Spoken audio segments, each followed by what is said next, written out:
Croeso cynnes I chi gyd heno ato ni ar gyfer Gofal Gwynllan, cyfres o seminarau am gyfraniad yr Eglwys yng Nghymru i'r Gymraeg, I llen a'i diwylliant. Mi fyddai'n dechrau rwan trwy gyflwyno'n siaradwr cyntaf, sef Dr Rhidian Griffiths.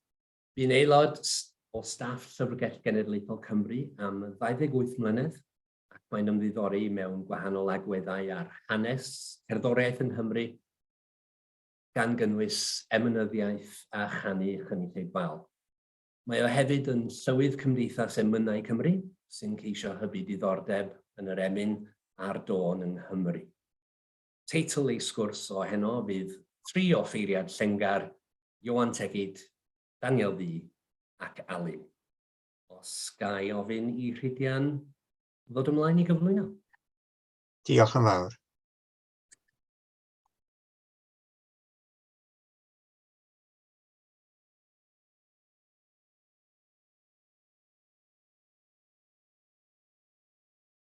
Wel, noswaith dda I chi gyd, diolch yn fawr iawn am y cyfle I gymryd rhan eto yn y gyfres Gofal Gwynllan.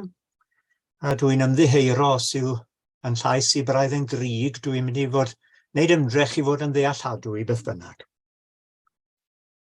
Mae'r 3 offeiriad sydd dan sylw yn rhan o rwydwaith y personiaid llengar. Yr offeiriaid Anglicanedd y gymerodd ddiddordeb mawr yn llenyddiaeth a thraddodiadau Cymru yn hanner cyntaf y 4edd ganrif ar 15. Gwnaeth bob ymdrech I ddiogelu cymeriad Cymraeg yr eglwys. Nawr, doedd y 3 yma heddi ddim y rhai amlycaf yn y rhwydwaith hwnnw, ond maen nhw'n gymeriadau digon diddorol, yn gyfoedion ac yn gyfeillion a'i gilydd. Fe'i cymerwn nhw yn nhrefn I geni.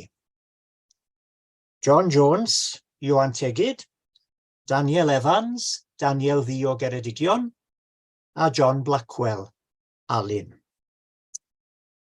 Wel, fel mae enw barddol yn awgrymu, brodor o'r Bala oedd John Jones, Ioan Tegid.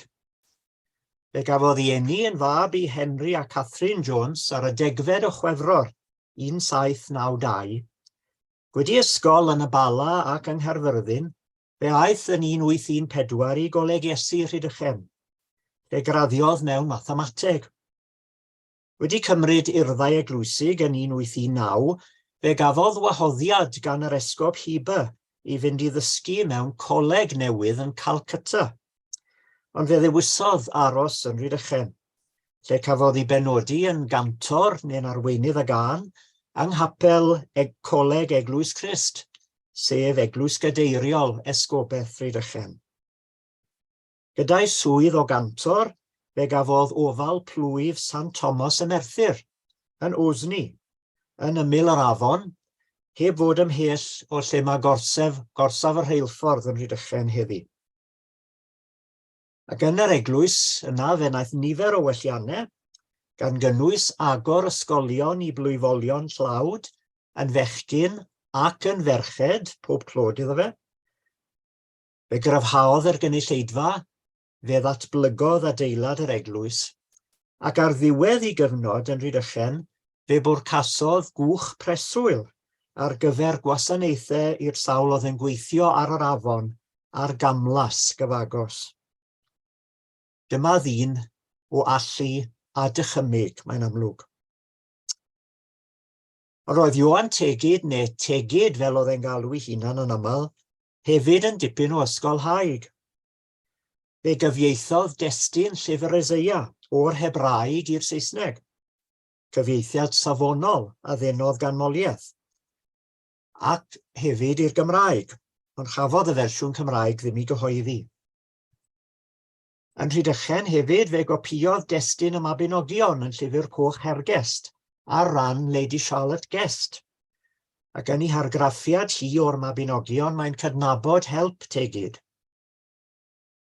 Yna gyda gwallter mechain, bu Tegid yn paratoi argraffiad o waith Lewis Glyn Cothi. Fe luniodd hefyd dreithawd ar gadwedigaeth yr iaith Gymraeg, a pharatoi argraffiad o'r Testament Newydd ar ran yr SPCK yn 1828. Ond gwendid yr argraffiad hwnnw a gwendid Tegid oedd I fod e'n cofleidio syniadau argraffyddol William Owen Pugh. Rhywbeth a ddenodd gryn wrth wynebiad a thipyn o ddeisebu o fewn rhengoedd yr eglwys. Nawr I fod e'n amlwg yn llwyddiannus yn Rhydychen, roedd awydd arno fe I ddychwelyd I Gymru. Ac yn 1841, trwy ddylanwad ar glwyddes Llanofer, fe penodwyd I viceriaeth plwyf Nanhyfer yn Sir Benfro. Fe gyflawnodd I waith yn ddiwyd yn Nanhyfer, dod yn boblogaidd ac yn annwyl iawn yng ngolwg I blwyfolion. Yn ôl teyrnged iddo yn 1902, dyn byr, cryno, hawddgar I wedd a chariedd I ysbryd oedd Ioan Tegid, heb unrhyw rodres na gwag o goniant yn perthyn iddo. Dyn llawn hiwmor, oedd yn daflwr lleisiau, ac yn mwynhau creu pob math o ddryswch mewn cwmni wrth wneud hynny. Mae un disgrifiad ohono'n mynd ar daith yng nghwmni cyfaill ac yn cyrraedd yn hwyr i'r angladd roedd ei wasanaethu ynddi, a dweud y gwir oedd yr angladd wedi dod I ben cyn iddo fe gyrraedd. Am I fod e'n siarad â chynifer o bobl ar y ffordd, a chynifer o bobl am siarad ag e. Ac yn Nanhyfer hefyd, fe ymddiddorodd yn hynafiaethau'r ardal, y dal ati astudio a barddoni, gan gefnogi eisteddfodau'r fenni yn yr 1830au a'r 1840au. Ac roedd e hefyd yn un o gefnogwyr brwd y Welsh Manuscript Society, ffurfiwyd yn 1836 I ddiogelu llawysgrifau Cymreig hanesyddol. Am ei gynnyrch barddonol, mae rhaid I ni droi at y gyfrol o'i gerddi a gyhoeddwyd gan I nai yn 1859, 7 mlynedd wedi marw Tegid. Mae rhai o'i gerddi hefyd i'w gweld ar daflenni baled, yn enwedig y gerdd yma ymweliad y bardd a'i hen gartref. Mae'r ffaith bod cerddi fel hyn ar daflenni baled yn awgrymu I bod nhw'n cael eu cyhoeddi a falle'n cael eu canu yn y ffeiriau. Caneuon sentimental fel hon oedd yn boblogaidd, fe welwch chi bod hon wedi cael ei chyfieithu gan Charlotte Guest, ac ar o leia un daflen faled mae'r fersiwn Cymraeg a'r fersiwn Saesneg gyda'i gilydd. Ond oedd Tegid hefyd yn gallu canu a hiwmor. Yn un o'i gerddi, Bardd Nanhyfer, mae'n disgrifio siwrne wnaeth a'i boni bynian drwy eira mawr dros y bryn ac yn ôl I Nanhyfer, ond nhw 3 diwyrnod yn mynd o Nanhyfer I Gilgeran a nôl, oherwydd bod y glaw wedi troi'n eira ac yn llwchfeidd a phob dim. Ac yn nill yr hen garolwyr, mae Tegid ar ddiwedd y gerdd yn dweud wrthon ni pryd oedd hi, 1870, 1847. Dechrau a diwedd y gerdd sydd yna, mae'n gerdd hir. Ond mae'n gerdd a gallech chi'n hawdd I chanu ar alaw y mochyn di. Ac wrth I darllen, dyna o'n i'n neud, o'n i'n I chanu hi yn fy meddwl ar yr alaw yna. Mae mwy o fywyd a naturioldeb yn y cerddi ysgafn hyn nag yn I gerddi mwy difrifol, oherwydd cerddi oedd y cerddi ysgafn a diws gwlad. Ond, ymhlith y cerddi mwy difrifol hefyd, fe gawn ni bethau da, gan gynnwys marnad I Thomas Charles, wr o'r Bala wrth gwrs, a fi'n ddylanwad mawr ar Tegid. A byddai Tegid wedi hoffi cael plwyf yn ei annwyl feirionydd, ac roedd rhyw elfen y siom ynddo, na fyddai wedi cael rhywbeth oedd yn dwy'n gwell incwm iddo fe'n Nanhyfer, oedd yn blwyf cymharol dlawd. Yr unig ddyrchafiad gafodd oedd lle prebendir yn eglwys gadeiriol Tŷ Ddewi, nag oedd ddim yn ychwanegu dim at ei incwm. Ac yn Nanhyfer a daeth I ddiwedd I rawd yn 30 oed yn 1852, a dyna I garreg fedd ddigon dinod, ond mae yna yn Nanhyfer erbyn hyn gof golofn goffa hefyd. Dyna'r garreg fedd wreiddiol ar ei fedd. Yng nghylchgrawn yr haul yn 1855, 2 blynedd yn ddiweddarach, Fe geir cyfres o atgofion amdano fe, sy'n cynnwys disgrifiad braidd yn drist o'r ffordd y chwalwyd i lyfrgell a gwasgaru bapurau i gyd mewn opsiwn yn y fecerdi. Nawr esonies i gynnau am y cynnig y gafodd Tegid i fynd i Calcutta. Beth bynnag oedd i wir reswm am wrthod y cynnig, un dylanwad cyhoeddus ar ei benderfyniad oedd cerdd gan ei gyfaill agos Daniel Ddu o Geredigion. Cerdd arall am ddyngosodd droeon ar daflenni baled. Roedd Daniel Ddu yn un o gyfoedion Tegid yng Ngholegesu Rhydychen, a datblygodd cwlwm clos rhwng y ddau. Yn haf 1819, pan oedd Tegid yn ystyried y gwahoddiad i fynd i India, fe gyfansoddodd Daniel gyfres o benillion dan y teitl Gwlad fy Ngenedigaeth. Pan oedd Ioan Tegid, brawd awenyddol i'r awdwr, yn bwriadu gadael gwlad i enedigaeth a myned i ymsefydlu yn yr India ddwyreiniol. Yr amcan oedd denu y bardd godidog hwnnw i beidio am adael a gwlad i enedigaeth, trwy ddarlunio fel yn cwynfan yn y modd canlynol, yn y fro estronawl honno, trwm i'w fenau, trwm i'w ysbryd, fel y gwelwch chi, ac felly ymlaen am 60 o benillion. Pob un ohonyn nhw'n cloi ar geiriau gwlad fy ngenedigaeth ac yn cynnal yr ordl. Ac yn nill y cywyddwyr gynt, fe luniodd Tegid i benillion ei hun, ar yr un patrwm, yn ateb i Daniel Ddu, eto a phob pennill yn cloi ar geiriau gwlad fy ngenedigaeth. Fel y gwelwch chi yn fyna, byth ni wel yr India helaeth fi o wlad fy ngenedigaeth. Ond mae'n ddiddorol, taw mesur hen benillion telyn sydd yma. Mesur roedd y ddau fardd yn hoff ohono. Wel, dyma Daniel Ddu yng ngwisg a ffasiwn i ieuenctid. Mae yna rhywbeth yn y llun sy'n peri fi feddwl am Sir Percy Blakeney. Rhywbeth o Regency Buck, falle. Ond mae'r llun yn perthyn i'w gyfnod fel efrydydd yng Ngholegesu yn Rhydychen. Ond un o gefn gwlad Ceredigion oedd Daniel Ddu. Cafodd ei eni ar y 5 o Fawrth 1792, ychydig wythnosau ar ôl Ioan Tegid, ar fferm Maes Mynach, ym mhlwyf Llanfihangel Ystrad, rhwng Aberaeron a Llanbed. A'i addysgu mewn ysgolion yn Llanbed cyn mynd i golegesu, lle graddiodd yn BA yn 1814, a lle daeth i nabod Tegid. Yn 1817, derbyniodd ei MA chaliethol yn gymrawd yn y coleg, ac am gyfnod wedi hynny fe fi'n gaplan yn y Royal Military Asylum o bob man yn Northampton.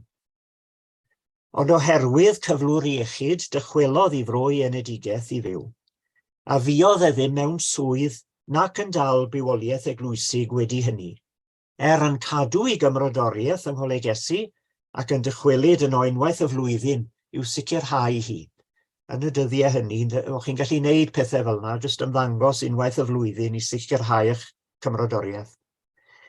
Fe fi'n byw yn ei hen gartre ym Maes Mynach, ac y Maes Newydd tu Cyfagos am weddill i oes. Ac yn fyna bydde'n mwynhau bywyd y wlad, yn hoff iawn o bysgota ac o hela yng nghwmni'r sgweier lleol, ond hefyd yn frwd i Gymreigdod. Roedd ganddo fe enghraifft oriawr hela ar geiriau ei hiaith a gadwant wedi hangrafio arni. Ac roedd e hefyd yn barod i wasanaeth yn eglwysu'r ardal pan fyddai galw. Dyma eiriau'r burgofiant a baratoed gan i o'r-nyth, Elizabeth Morgan. Pregethau hefyd ar droeon yn eglwys Pencarreg. Bu yn wasanaethgar iawn mewn angladdau yn y gymdogaeth, a bu hefyd yn gweinyddu mewn priodasau a bedyddiadau, fel y gwelir oddi wrth gofrestru eglwysu Llanfihangel Ystrad a Dihewyd. Offeiriad a diws gwlad. Fe gymerodd ddiddordeb mewn barddoniaeth yn gynnar yn ei fywyd a chystadlu yn yr Eisteddfodau Taleithiol yn yr 1820au. Yn Eisteddfod Dyfed yn 1823 fe enillodd gadair am awdl ar sefydliad Coleg Dewi Sant yn Llanbed I fro ef ei hunan. Cerodd anghofiedig ac anghofiadwy yw'r awdl, ond mae iddi diddordeb. A ninne eleni yn dathlu 200 mlwyddiant sefydlu Coleg Llanbed, mae'n ddiddorol nodi bod arwyddocâd y sefydlu yn cael ei gydnabod ar y pryd, ac yn ddigon pwysig I fod yn destun cystadleuaeth eisteddfodol. Sylwch ar y geiriau yn y crynodeb. Ieuenctid Cymru ddim yn hwy o dan yr angen rheidrwydd o gyrchu tua gwledydd estronol am addysg. A hynny'n arwydd o natur arloesol sefydlu Coleg Llanbed a bwriadau Cymreig y sawl ei sefydlodd.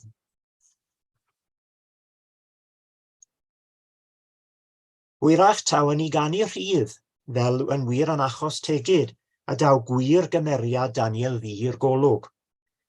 Fydd Gwyl Dewi yn 1827, pan oedd Coleg Llanbed yn agor I ddrysau am y tro cyntaf, fe cyfarchodd yn ysgafnach nag yn ei awdl, ac fel y sylwodd Gwenall drwy adlais o Edward Richard yn ei ganu.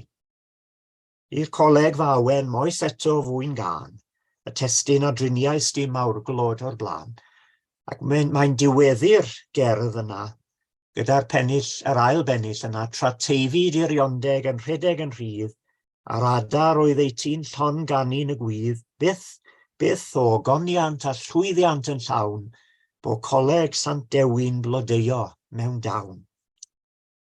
Cyfarchiad 200 mlwyddiant I Goleg Llanbed.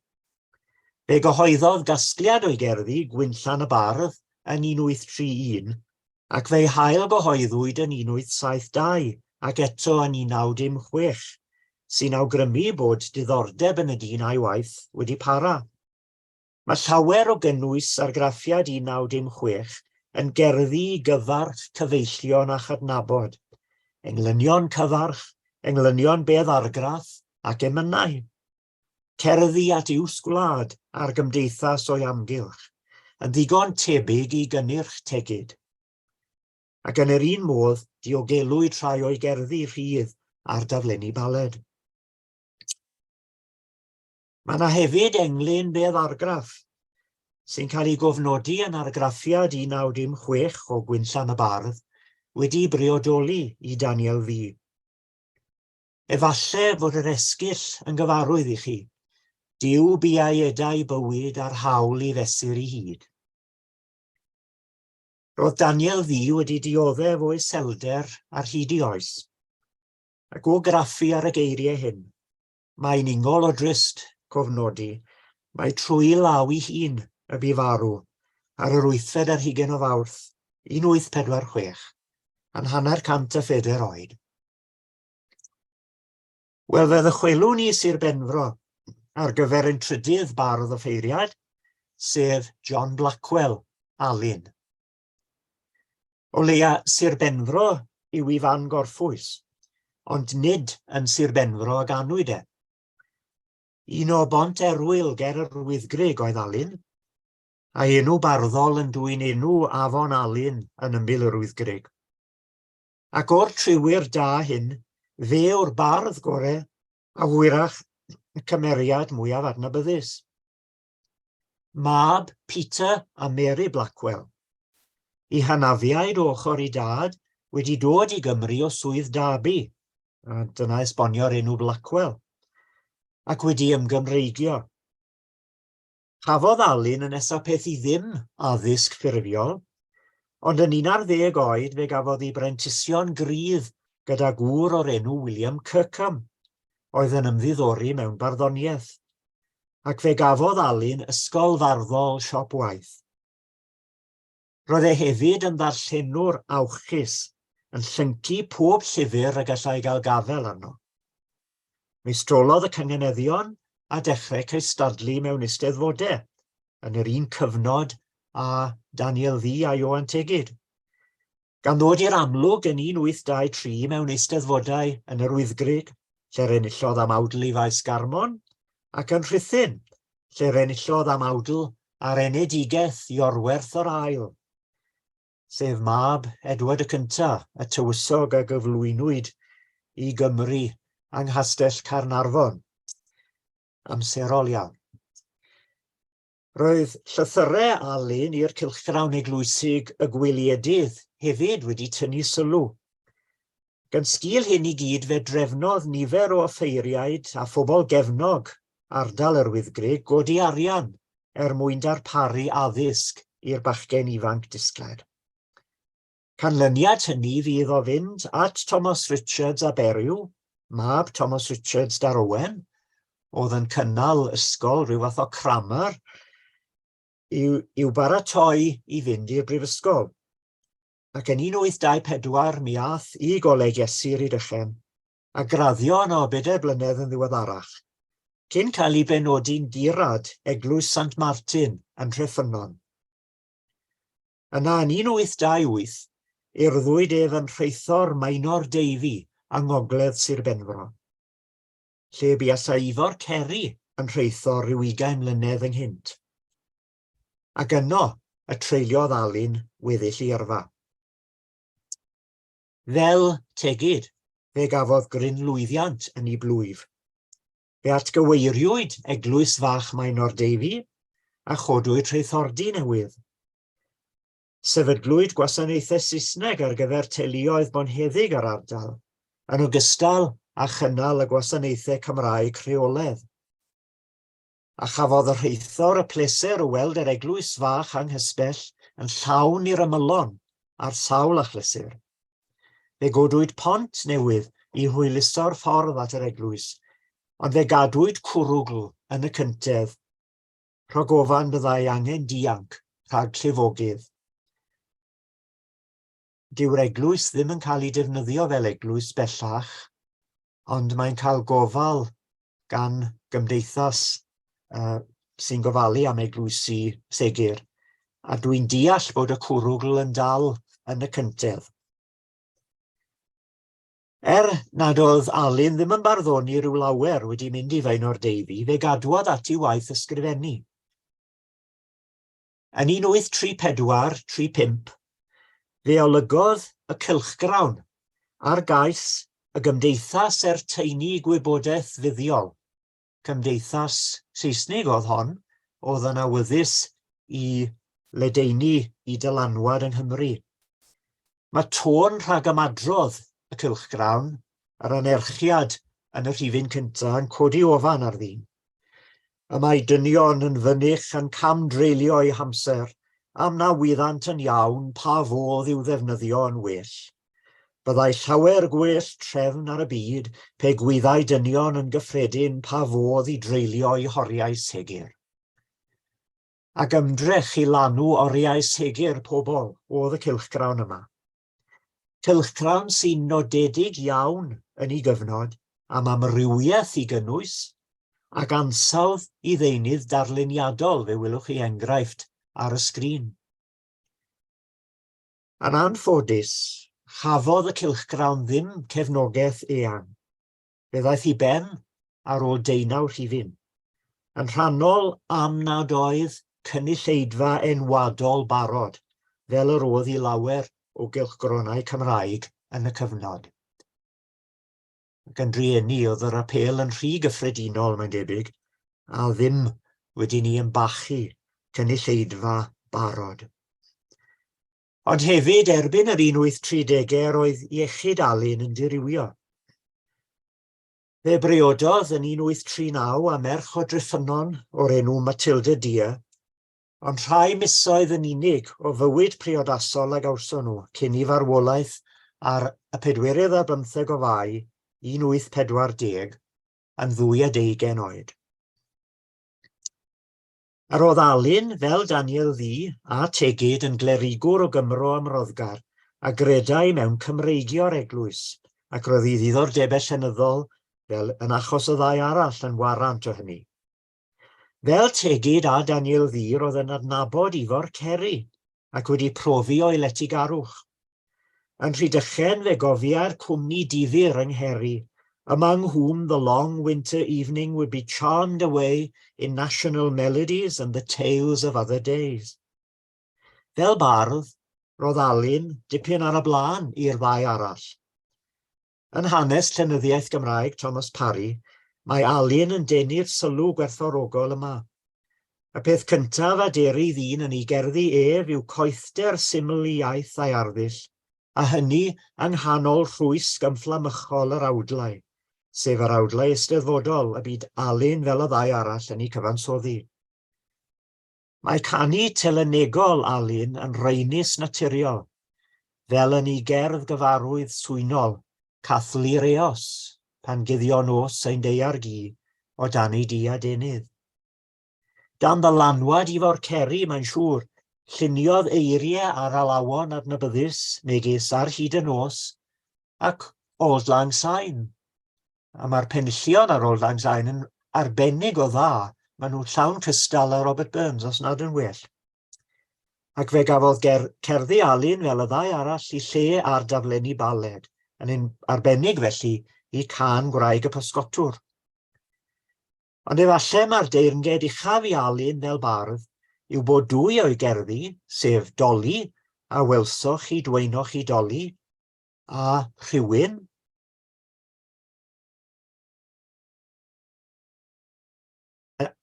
y cerddi yma ar dafod leferydd y werin, ac wedi cael eu casglu fel alawon gwerin yn Sir Feirionnydd a mannau eraill, ddwy genhedlaeth gyfan wedi marw Alun ei hunan. Fe welwn ni yma, fel yma geiriau Rhywun yn gadarn yn traddodiad y penillion telyn, gallen nhw'n hawdd gael eu labelu yn benillion traddodiadol. Ac i grynhoi, hwyrach nad yw'r tri hyn yn y Premier League o enwogion Cymru, nac yn y rheng flaen o blith yr hen bersoniaid llengar. Ond dwi'n credu bod hi'n werth tynnu sylw at y tri pheth yma. Roedd y tri wedi haddysgu yng Ngholeg Iesu Rhydychen. Yn y cyfnod cyn sefydlu addysg uwch yng Nghymru, fe chwaraeodd Coleg Iesu ran bwysig mewn cyfrannu addysg i rai o Gymru yn arbennig, wrth gwrs addysg i glerigwyr. Ond roedd y tri bardd yma hefyd yn dystion i symudiad arwyddocaol iawn i'w cenedl ei hunain, sef sefydlu Coleg Dewi Sant yn Llanbed yn 1822, testun awdl Daniel Ddu. A throfa eglwysig oedd hon, a bwriadwyd iddi o leiaf yn ei dechreuad, ddarparu ar gyfer anghenion Cymraeg yr Eglwys Anglicanaidd, mewn ffordd na allai Coleg Iesu i'w wneud. A dyna pam y penodwyd Rais Rhys, neu W.J. Rhys Casgob, un arall o'r personiaid llengar, yn athro'r Gymraeg pan sefydlwyd y coleg. Hon hefyd oedd athrofa addysg uwch gyntaf Cymru. Cam ar y ffordd i sefydlu addysg brifysgol yng Nghymru, hanner canrif yn ddiweddarach. A'r symudiad hwnnw yn ei dro yn graddol newid perthynas Coleg Iesu a'r hen wlad.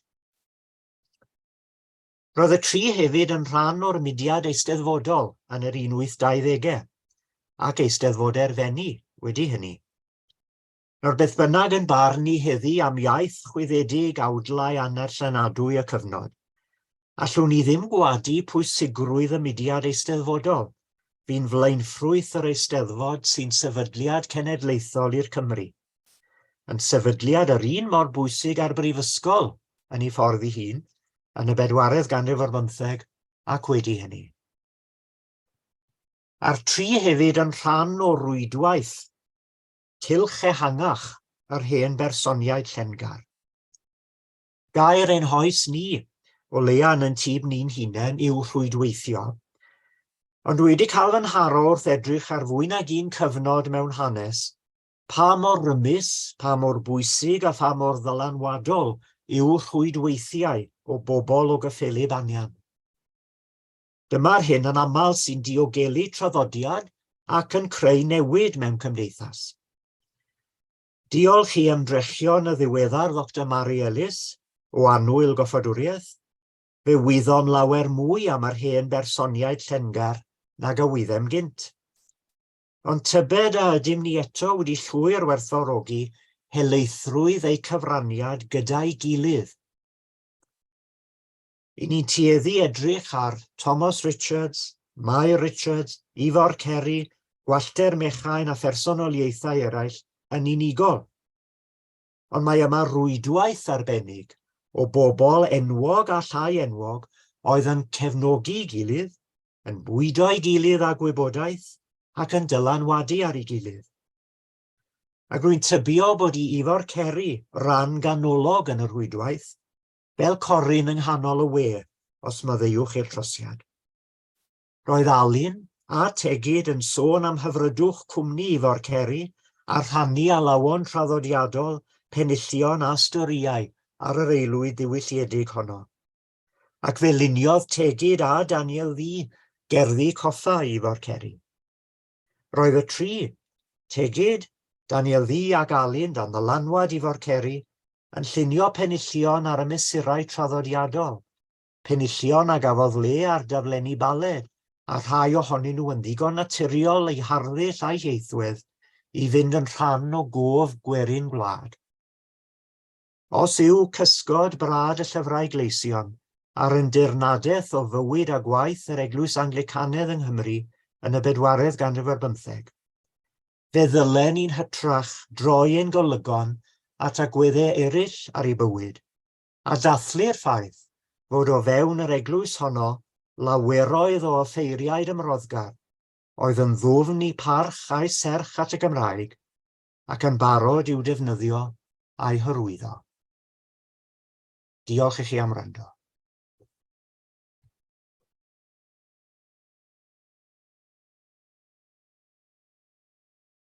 Diolch yn fawr, Rhidian. Diolch yn fawr, difyr dros ben. Diolch yn fawr. Oes, mae yna siawns wan i holi Rhidian. Mae gen ni 3 neu 4 munud i holi Rhidian oes unrhyw gwestiynau gen unrhyw un?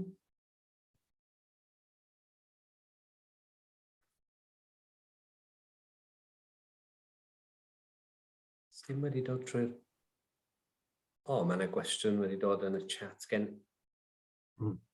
Ainsley. Roedd y 3 offeiriad llengar yn byw a gwasanaethu mewn oes pan oedd monopoli yr eglwys yn brysur diflannu a mwy o'r Cymru yn troi at yr ymneilltuwyr. Beth felly oedd lle y 3 yma yng nghyd-destun ehangach y dystiolaeth Gristnogol a'r ymdrechion eraill i drysori a datblygu'r iaith? Cwestiwn mawr ac eang. Hyd y gwelau o beth dwi wedi ddarllen am y 3, ro'n nhw ar delerau da iawn gyda'i cymheiriad angydffurfiol.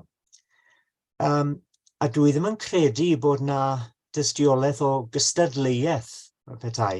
Dwi'n meddwl i raddau helaeth bod pobl oedd yn gwerthfawrogi pethau llenyddol am ei bod nhw yn Gymraeg ac yn llenyddol, ac nid i bod nhw'n perthyn i'r eglwys neu'r angydffurfwyr. Enghraifft, oedd Alun yn golygu y cylchgrawn, oedd wedi anelu at gynulleidfa gyffredinol. Nid arno fe oedd y bai bod cylchgronau enwadol yn achub y blaen ac yn mynd ar gynulleidfa. Dwi'n meddwl bod y 3 fel o'r offeiriad llengar eraill, i bod nhw yn mawrhau pwysigrwydd yr eglwys ac yn gweld rôl yr eglwys yn ganolog, yn dal i osod bri ar Gymreictod fel Cymreictod, a doedd hynny ddim yn cau mas ar angydffurfwyr yn y cyfnod. Dwi ddim wedi gweld arwyddion mawr o gystadlu nac eiddigedd na dim byd. Dwi ddim yn gwybod ydy hynna'n ateb y cwestiwn. Yn falch iawn o glywed doedd na ddim cystadleuaeth bod o ran yr egwyddorion hynny'n unedig, felly da clywed hynny. Diolch yn fawr. Diolch. Cwestiwn i Lee a diolch am respondiad Rhidian.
Diolch.